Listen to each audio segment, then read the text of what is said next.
Fala, bando de louco, tudo bem? Vamos direto ao assunto. Hoje, às 2 horas da tarde, na sede da CBF, no Rio de Janeiro, sorteio das oitavas de final da Copa do Brasil. Quem que o Timão pode enfrentar já na próxima fase? Eu vou contar para vocês. Vamos falar também sobre o Ramon Dias, que pediu reforços à diretoria. Ele entende que, se o time quer brigar por algo a mais, precisa de novos jogadores. E o atacante Ángel Romero foi consultado pela diretoria do Corinthians sobre outro atacante paraguaio. Eu conto para vocês depois da vinheta. Eu sou Ivan Andrade, seja muito bem-vindo.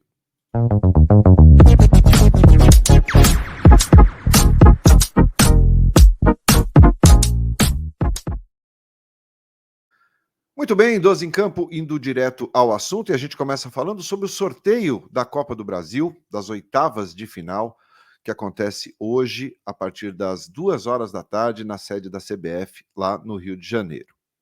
O Timão vai ficar sabendo, né, quem vai enfrentar aí nas oitavas. Claro que a expectativa é muito grande, qual será o adversário? Bom, são 16 equipes que vão disputar a próxima fase da Copa do Brasil, tá?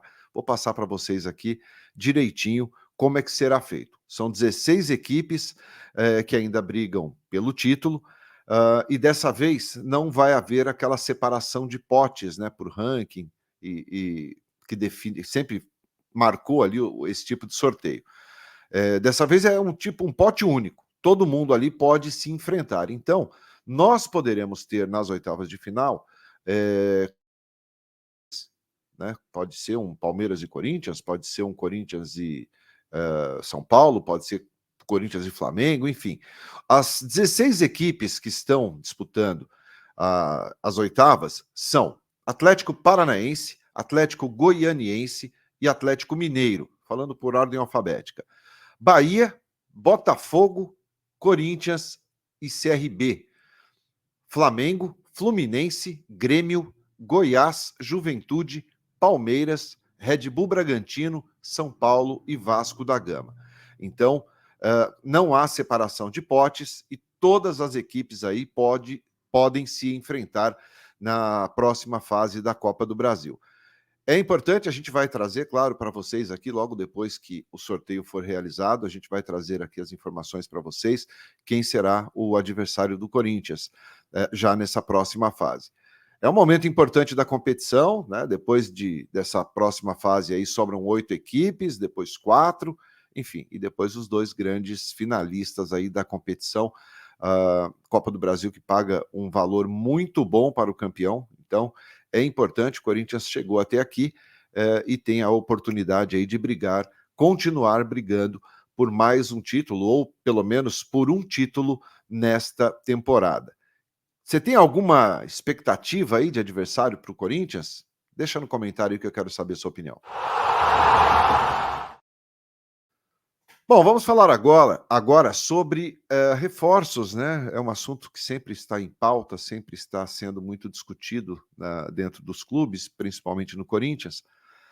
E o Ramon Dias, ele já conversou, né, com a diretoria que a equipe precisa de mais jogadores, além desses que já chegaram.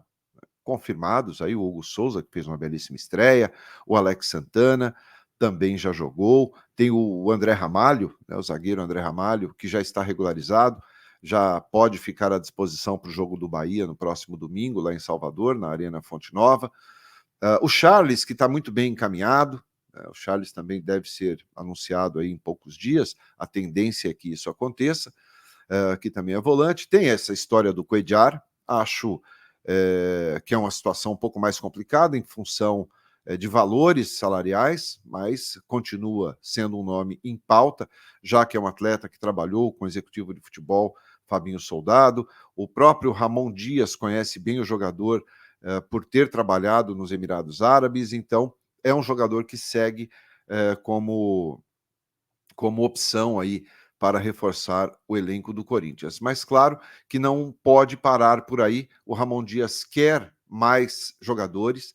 Ele disse que para se pensar em algo a mais, não só em fugir de rebaixamento, é importante ter mais reforços. A gente sabe muito sobre a questão financeira do clube, que não dá para não está abrindo os cofres aí, que tem uma questão de muitas dívidas, enfim. Então, sabe-se, claro, isso é público, que a equipe tem muita dificuldade na contratação justamente por isso, né? Ou são jogadores que estão livres no mercado, ou que cheguem por um valor baixo. Por exemplo, o Hugo Souza chegou ao Corinthians, o Corinthians pagando um empréstimo aí de 200 mil euros, né? Mas o Corinthians vai ter, se quiser ficar com o Hugo Souza, pagar mais um bom valor aí ao Flamengo. Então, é possível que ou a equipe se mexe, o clube se mexe para pagar o Flamengo, para adquirir aí uma parte, né? O Corinthians fez uma opção de compra, então é importante que o Corinthians vá ao mercado e não pense apenas em jogadores que estão vindo de graça. O André Ramalho é um caso, ele ficou livre e está vindo só com salários, luvas, esse tipo de coisa. Mas para tirar jogadores de outros clubes, a situação já fica um pouco mais complicada, um pouco mais difícil. Mas o Ramon disse que é importantíssimo a presença de novos atletas, a contratação de novos jogadores, se quiser pensar em algo que não seja apenas escapar da zona do rebaixamento. Você acha que o Ramon está certo? Na sua opinião, quais as posições que o Corinthians precisa contratar? Comenta aí. Bom, e a gente continua falando sobre contratação, né? O atacante Angel Romero, em entrevista à Rádio Monumental lá do Paraguai, deu uma declaração dizendo que ele foi procurado, consultado pela diretoria do Corinthians, isso palavras do próprio Romero, sobre o Isidro Pita, atacante de 24 anos, né, paraguaio também, seu conterrâneo, que está disputando o Campeonato Brasileiro pelo Cuiabá. Se eu não estou enganado, ele perdeu inclusive um pênalti que o Donelli pegou no empate contra o Cuiabá, aqui na Neoquímica Arena. O Romero foi consultado, a diretoria perguntou a ele características do jogador, que o Romero acha, enfim. Mas tem uma questão nisso tudo, né? Apesar do Isidro Pita ser um jogador que tem feito muitos gols no Campeonato Brasileiro, ele é o maior artilheiro, ele é o terceiro maior artilheiro, perdão, do país, né? Ele perde ali apenas para o Pedro e para o Lucero, né, do Fortaleza, o Pedro do Flamengo e o Lucero do Fortaleza.